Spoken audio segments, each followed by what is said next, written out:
Shalom Aleichem, Assalamu Alaikum. Welcome to 2 Kings chapter 16, in which there are 20 verses. Beginning in verse 2, we have a significant difference. There is an omission of the word faithfully. So Ahaz did that which was right in the eyes of Hashem, his Elohim, faithfully. So that is an important aspect of how he kept, how he lived, essentially. Verse 6, big difference here, and that is Edomites versus Syrians. Okay, so Edom are not the same as those that come from Syria. It's important to note that in the Strong's entry for this word, they actually admit that they're wrong, and that is striking. That's shocking to me.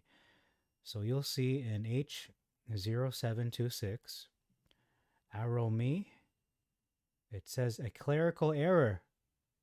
A clerical error for this word, H0130.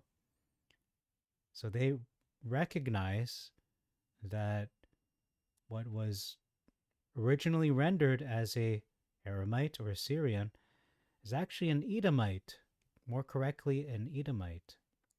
So that is a shocker for me. Okay, so that's a big difference. Verse 8. It says here an omission of the treasures of the house of Hashem. Verses, actually not so much verses, but they add the treasures, or they move it, I should say, in regards to the king's house. So the treasures are not from the house of Hashem, they are the treasures of the king's house. But in all honesty, if you read the narrative, it says found in the treasures of the house of Hashem and of the king's house. So it's implied that these are the treasures from both houses. In the Masoretic, if we read that in full, in the house of Hashem, silver and gold, and then the treasures of the king's house. So the treasures only belong to the king's house. No treasures in the house of Hashem. It's only silver and gold, whereas in the Septuagint, there are treasures there. Okay? So that's all for verse 8. Verse 9.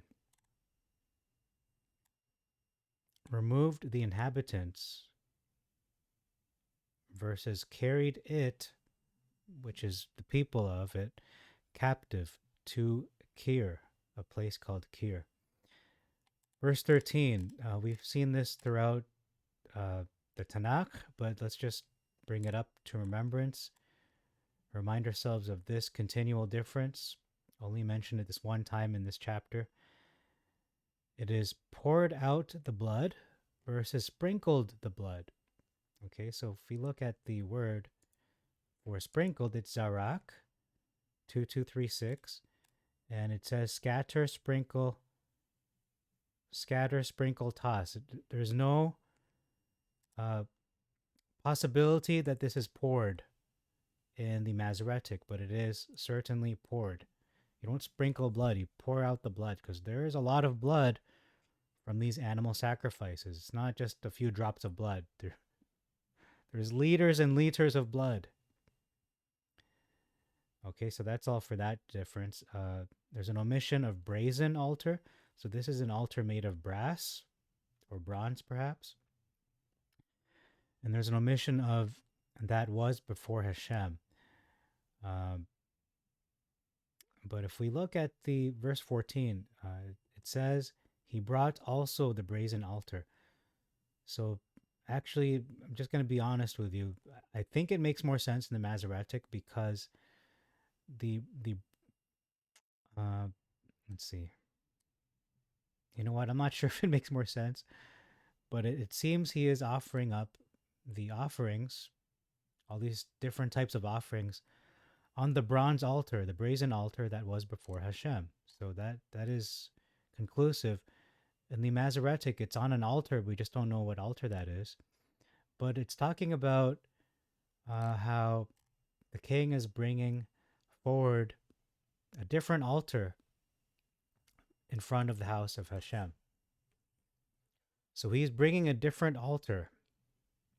And that's more clear in the Masoretic, that he is replacing the brazen altar and moving it somewhere else, replacing it with the one that was inspired by what he saw uh,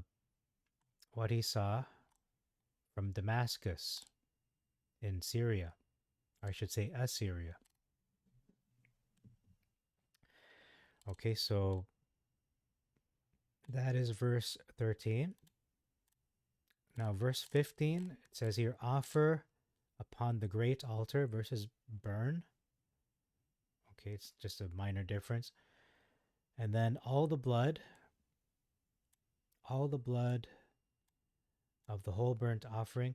The footnote for this, these words, all the blood, reads the blood of every offering. And then we see a difference here right at the end of the verse. The king is saying to the priest, to Uriah, so King Ahaz is speaking to Uriah the priest, and he's telling him, the brazen altar shall be for me in the morning, versus the brazen altar shall be for me to inquire by. What? Why is he saying inquire? That sounds like he's a prophet. So it is consider, reflect. So why would he do these things? That doesn't make any sense. But why it would be for him in the morning? So he's planning to perhaps offer some offerings in the morning on the altar. That's what it sounds like to me. Verse 16. There's an omission of him. So King Ahaz commanded him specifically. So that's important. It's an important detail. Verse 17. This, when I read this, my jaw dropped because I didn't realize how brazen, no pun intended, that King Ahaz made these changes to basically the temple, it seems. So he cut off the borders of the bases, and significant difference here, removed the laver from off them, and took down the sea from the brazen oxen that were under it, and set it upon a base of stone. So in verse 17, it says base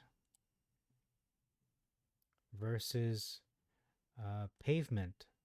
So he set it upon a base of stone versus a pavement of stones. Okay, that's not a large difference, and not a major difference anyway. But verse 18, we see a significant difference here. It says, he made a base for the throne in the house of Hashem. So